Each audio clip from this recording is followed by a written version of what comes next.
mais pode ficar indiferente ao problema do analfabetismo em nosso país? As soluções aí estão. Não se pode recusar 40 horas a um homem que tem sede de saber, ou fome da cabeça, como dizem em Angicos, que precisa estudar, que tem esse direito até agora negado à maioria. Eu nem falava direito. Mudou minha expressão. Ainda não fala ainda, mas tá melhor, né? E mudou minha expressão. Mudou minha expressão, mudou minha qualidade de vida, mudou meu jeito de ver, de enxergar o mundo diferente, de conviver com mais pessoas, sabe? Não agora, assim, que hoje eu convivo com muita gente, realmente. Mas, assim, eu continuo minha campanha. Eu paro perto das pessoas. Você está estudando? Então não, pois convém voltar. Comprei caderno, comprei caneta, o lápis, comprei tudo. E fui lutar sozinha para me aprender. O que eu sei, eu aprendi abaixo de Deus, aprendi sozinha, com aquela fé em Deus. Você aprendendo, você fica mais informado, né? Você tem mais informação, como diz o ditado, isso é mais gente.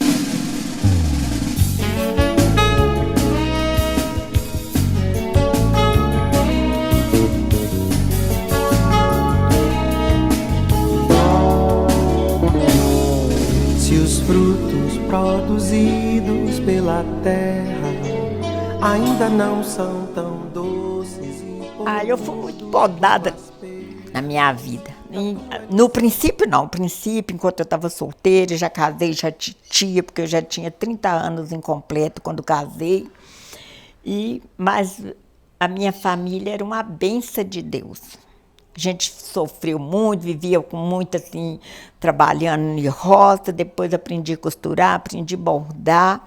Aí fiquei uns 5 anos sem ir na roça, mas depois papai foi operado, teve quase a morte, chegou a secar. Aí a gente não arrumava, tinha uma molecada lá, mas ninguém gostava de trabalhar, minha filha. Eu enfrentei roça de novo, um ano de só, olha só. Na escola nós ficamos 8 meses só de escola. Ou seja, a senhora não aprendeu a ler nem escrever? Não, foi um pouco tempo. Aprendi assim, como eu disse, mas o que eu aprendi, lá ficou, porque eu com 8 anos, depois dos 18 anos, foi que eu fui começar tudo de novo, por minha convicção mesmo, né? Lá onde eu morava, que é lá no Taquari, eu estava para você, não tinha aula à noite para adulto. Só tinha aula de dia para as crianças, mas para nós não tinha. E a Maria Luísa, que era diretora na época lá na escola, a gente ficou pedindo ela, falando com ela que a gente queria estudar. Ela pegou e falou para mim, assim, se você me arrumar um grupo, pelo menos de 20 mulheres, que queiram estudar, eu vou ajudar vocês a arrumar uma escola. Eu comecei a conversar com as mulheres no ônibus, falar com as mulheres que a gente precisava de voltar para a aula, que lá a escola era muito grande, era uma escola nova, que nós tínhamos que aproveitar aquele espaço. Eu até que eu conseguia já ajudar, outras pessoas também interessou, a gente conseguiu arrumar a sala com as pessoas. Tinha Quantas alunas? As 15 alunas. Só mulher? Só mulher. Não tinha homem? Não, daí depois foi começando a aparecer os homens. Depois que nós já estávamos começando a estudar. Aí começou a aparecer os homens lá para fazer matrícula, pedreiro, servir de pedreiro, pessoa que trabalhava, chegava lá correndo, porque o trânsito estava ruim para eles chegar lá. Aí, todo mundo ou menos analfabeto? Todo mundo mais ou menos analfabeto. A gente vai ter uma parcela da população que chega nesse momento da vida, usufrui do período que trabalhou, do período que criou os filhos, agora está cuidando dos netos, está podendo fazer viagens internacionais, enquanto uma outra parcela da sociedade, e até mais numerosa, no lugar de estar usufruindo esse momento, está vivendo um sofrimento. E em meio a esse sofrimento, muitas vezes aparece também que a falta de ter acesso na infância à leitura e à escrita agrava ainda mais esse sofrimento. Aos 12 anos eu tinha que ajudar minha mãe a criar meus irmãos, né, porque eu trabalhava ajudando ela. Quando ela estava de resguardo, era eu que cuidava dela na cama. Quando eu completei meus 16 anos, ela teve que me tirar do trabalho, do estudo, para mim poder trabalhar, para ajudar a criar meus 6 irmãos abaixo de mim. Você voltou quando para a escola? Agora. Agora. Eu fiquei aqui 6 meses, acho que saí, né? Depois tornei entrar, tornei sair. Agora entrei para ficar. Eu estudo desde quando eu vim para aqui, para Belo Horizonte. Eu vim aprender a assinar um nome aqui, né? Que eu não sabia nada, né? Com quantos anos? Eu tinha mais ou menos uns 15 anos, mais ou menos, sabe? Aí eu trabalhava na casa dos outros, né? Aí quando era à noite eu ia para a aula, né? Cheguei a entrar na aula, fiquei bastante tempo. Eu entrava, saía, sabe? Depois tornava a entrar de novo. Na aula que eu entrei primeira vez, eu tirava só 10. As notas eu tirava 10. Mas eu aprendi, eu esqueci tudo. Consigo ler qualquer coisa, eu leio. Ainda que futuramente eu não entendo, às vezes eu leio, mas às vezes não entendo bem o significado daquilo que eu li, sabe?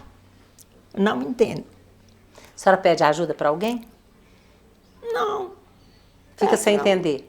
Fico sem entender. A gente tem primeiro um conceito mais amplo, que é aquela pessoa em condição de analfabetismo. Em condição de analfabetismo é aquela que não teve acesso, né, nem à leitura e na escrita, e continua não tendo até hoje. Depois nós temos o analfabeto funcional, que é aquele que até chegou a estudar 1 ano, 2 anos, 3 anos de escolarização, mas como durante a vida ele não exerceu, não praticou a leitura e a escrita, então ele volta ao estágio anterior. A gente pode dar exemplo disso com relação à nossa aprendizagem da língua estrangeira.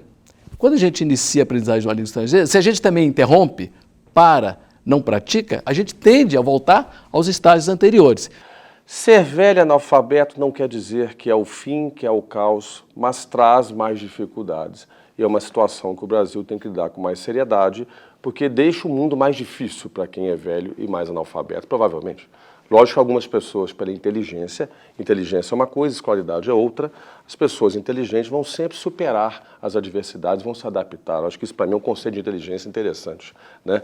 Mas o analfabetismo te dá, em algum aspecto, te dá um mal-estar diante de compreender o mundo que está diante de você, de ler uma receita médica, de ler uma receita, de poder fazer valer seu direito como cidadão, de saber como que a conta é paga, de não ter timidez ao se deparar com estruturas públicas que te pedem, que falam que você compreenda. Isso é um pouco mais difícil.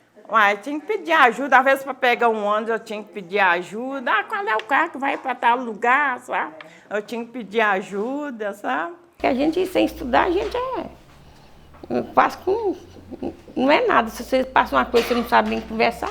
A gente vai vivendo e vai aprendendo. Eu fui aprendendo. Eu tinha que fazer uma receita. Eu trabalhava numa casa, eu tinha que fazer uma receita. Eu ia soletrando e aprendendo até que eu dava tudo certo. Já deu errado? Já, mas dava muito mais certo. Assim, até que eu sei ler um pouquinho, mas eu tenho uma dificuldade para escrever. Até hoje tem mais desenvolvimento para ler. Para escrever tem muita dificuldade ainda, sabe? Cada 3 brasileiros, 1 não tem o domínio da leitura e da escrita para fazer uso no dia a dia, né? O ensino fundamental é o mínimo. O que seria menos do que fundamental? Então, o mínimo. Agora, esse direito, ele é razoavelmente recente, ele é da Constituição Federal para cá, de 1988. É de lá que se estabeleceu o direito de todos à escolarização. Então, parte dos que hoje nós estamos falando, estão acima dos 60, naquele período estavam jovens ou crianças, né? Então, e em muitos municípios, quando você pega o caso nosso de Minas, que é o estado que tem o maior número de municípios no país, em muitos municípios era possível estudar até a 4ª série, mas não prosseguir nos estudos. Hoje, na Universidade Federal de Minas Gerais, nós temos um programa de acesso à escolarização para aqueles que não estudaram, aqueles que são jovens, adultos e idosos, e por meio desse projeto, a gente, ao procurar saber sobre como foi a trajetória da vida dessas pessoas que agora, já depois de adultas, voltam a estudar, então muitas dizem que foi uma infância muito sofrida. No caso de meninos e meninas, a questão da pobreza ela foi comum. Mas no caso das meninas aparecem alguns outros fatores, como esse que é muito falado, da proibição dos pais, porque as meninas poderiam ir para a escola com o objetivo de querer aprender carta e com isso desviaria da função de serem mulheres. Depois, nas famílias, quando alguém adoecia, quem que ficava para tomar conta de quem estava doente em casa? Geralmente as mulheres. Muitas vezes a mulher foi mais interditada a esses espaços, a esses direitos. Você é a única da família que não sabia ler nem escrever? Não, as minhas irmãs também não sabem ler também. Porque meu pai não deixava não, porque dizia que eu aprendi a ler para escrever carta para rapaz também. Eles eram daqueles antigamente, não podia estudar, as mulheres nenhuma estudou. Só estudou os homens. Quando depois que eu casei, eu queria estudar, mas eu casei, assim que eu casei, tive os filhos, né? Precisaram trabalhar para ajudar. Aí não dava para trabalhar, estudar e cuidar dos meninos. Aí estudei depois que eles casou tudo, que eu comecei agora. Tem com quantos anos? Não, eu comecei com 64 anos. Uhum. Tem 2 anos que eu estou na escola. Você está sendo alfabetizada agora, né? É. Tanto ele tem na escola igual criança. Começou do ABC, do AIAU, é assim que já começou, porque não sabia nada, não. A senhora nunca tinha ido da escola? Eu tive de pequeno, só que a minha mãe botava a gente para trabalhar e estudar. Aí a gente cansava muito. Depois que eu estou aqui com a Sandra, eu pedi ensinar meu nome. Eu não sabia nem olhar a conta d'água, me entregou uma conta de água assim. Eu falei, deixa isso para lá, depois eu mando os outros olhar isso aí. Hoje, graças a Deus, eu pego a conta mesmo, sei quanto que está dando total da conta. Depois que eu estou aqui com a Sandra, ela é uma boa professora. Aprendi a ensinar meu nome, mas não muito bem que eu não sei escrever direito, mas se for para me escrever, eu já entendo que letra que é que eu vou fazer o meu nome. Eu não sabia de nada.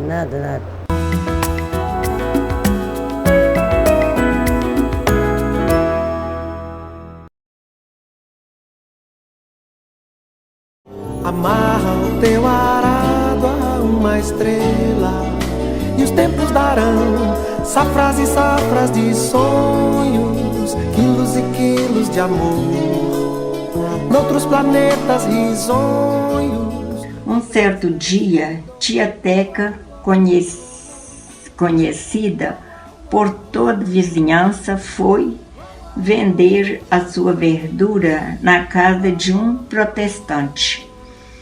Hoje a senhora gosta de ler livros? Gosto de ler meus livros de oração, gosto muito, tenho mania de rezar meu texto, rezo para meus conhecidos, rezo para as pessoas doentes, rezo para quem não gosta de rezar, rezo para nossa comunidade toda, graças a Deus. Ai, pode rezar para mim que eu adoro, acredito.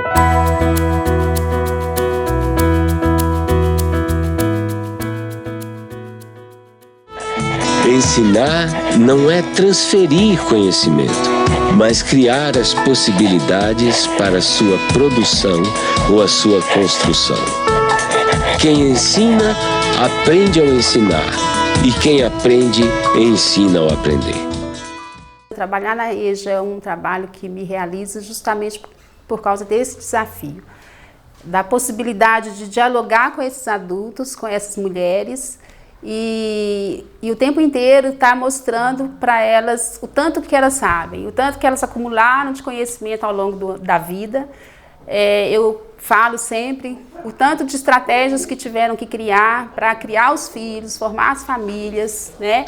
E que essas coisas que não são valorizadas no mundo letrado são conhecimentos importantes também, são estratégias também que elas têm que se sentirem assim, realizadas por terem feito tudo isso sem a leitura. Eu tenho estudantes aqui que na empresa em que trabalhava, como é que ela sabe a hora de bater o cartão? Então ela criou estratégias, na hora que ela via o povo chegando, ela chegava sempre mais cedo para saber aonde que ela tinha que ir, pegar o cartão, a hora de bater esse cartão, e não perder, né, esse horário para não chegar atrasada. Então, assim, são estratégias para chegar no serviço, marcar um lugar, a rua que tem que descer, o ônibus, né? Então, são conhecimentos também que as pessoas vão fazendo, vão desenvolvendo para sobreviver no mundo letrado. Agora, quando eles vão adquirindo a leitura e a escrita, isso vai abrindo. O horizonte vai abrindo mais para eles, sabe? Só que aí o que acontece? Passaram um período muito grande da vida sem essa leitura e aí a autoestima, aquela coisa de acreditar que já está lendo, ainda assim eles não acreditam, elas não têm essa confiança de falar assim, eu leio. Tô aqui, tô aprendendo. Eu era bem assim, para escrever bem errado, agora tô escrevendo direitinho. Hoje eu tô estudando para poder, né, a memória não ficar parada, né, que é para distrair, né, para não ficar em casa à toa, né. Aí eu tô estudando, que no interior não tem oportunidade de estudar, né. Eu servir, mas eu pretendo ser uma microempreendedor, né. Eu pretendo ser, tenho fé em Deus. Você vai conseguir. Vou conseguir. Diferentemente de quem é mais jovem, que vai para a escola pela obrigação dos pais, pela pressão da sociedade, né? Alguém na fase mais adulta da vida vai pelo prazer e muitas vezes, porque se uma pergunta que a gente faz para eles quando eles chegam é por que eles pararam, uma segunda pergunta que a gente faz é por que eles estão voltando. Quais são as motivações? E quais são? Quais são as expectativas? Aí são grandes, né? Então, vem desde agora que eu consegui um tempo para mim. Vem desde essa, então há um reconhecimento, né? Você vê a pessoa numa fase assim, ao contrário de pensar assim, a vida está indo para o final, não, está florindo para alguns nesse momento, né? Uma outra motivação que é interessante que aparece, e às vezes muito pelas mulheres, é querer acompanhar os filhos. Parou de estudar, os filhos seguem estudando, precisam fazer para casa, precisam fazer pesquisas e sente ali nos pais um apoio para isso. Então, algumas mães, o motivo de voltar a estudar, inicialmente, é o de acompanhar os filhos. Mas não é que quando chegam, descobrem que agora é chegado o momento delas? Então, elas fazem isso, elas fazem isso para o acompanhamento dos filhos, mas elas se descobrem com o momento ainda de um longo caminho a se dedicarem a se descobrir. Olha só para você ver, eu tenho 3 filhas, todas estão estudadas. Eu consegui estudar todas sem saber. E as minhas netinhas, elas vão no mesmo caminho. Eu tenho neta de 7 anos que me ensina. Fiz um curso técnico. Depois que eu terminei o ensino médio, eu parei a faixa assim, eu devo ter parado uns 6 meses mais ou menos. Aí eu peguei, fui, estava andando na rua. Passei pela escola assim, olhei assim, falei, e eu vou entrar aqui nessa escola, vou ver se está tendo matrícula. E eu vou para curso de? Para curso de técnico de enfermagem. E eu vou fazer um curso de técnico de enfermagem. Se eu não der conta, não tem problema. Mas eu vou tentar. O curso, na verdade, ele dura 2 anos e meio. Mas só que eu, na hora que chegou na aula da Mundiales, é uma aula muito difícil. A gente tem que prestar muita atenção na aula da Mundiales, pelo fato que a pessoa tem que ter consciência do que está fazendo. A gente não pode entrar nesse curso e formar assim, só quero formar. Não, não é por aí. A pessoa tem que ter consciência do que está fazendo, porque tem a água. Se as pessoas não souberem o que é aquela água da Mundiales, ele mata as pessoas. Aí eu fiquei devendo 1,5 ponto naquela aula. Aí eu peguei, falei com a Silvana, que era minha professora. Ela falou assim, mas não, eu não quero, Silvana, passar, porque eu quero um dia poder colocar meu rostinho no jornal e contar a minha história. Mas eu não quero colocar meu rosto no jornal em outro jeito, porque eu fiz mal a alguém. Então eu vou ficar e vou, mas mais 6 meses. Eu falei, não tem problema, eu vou mais 6 meses.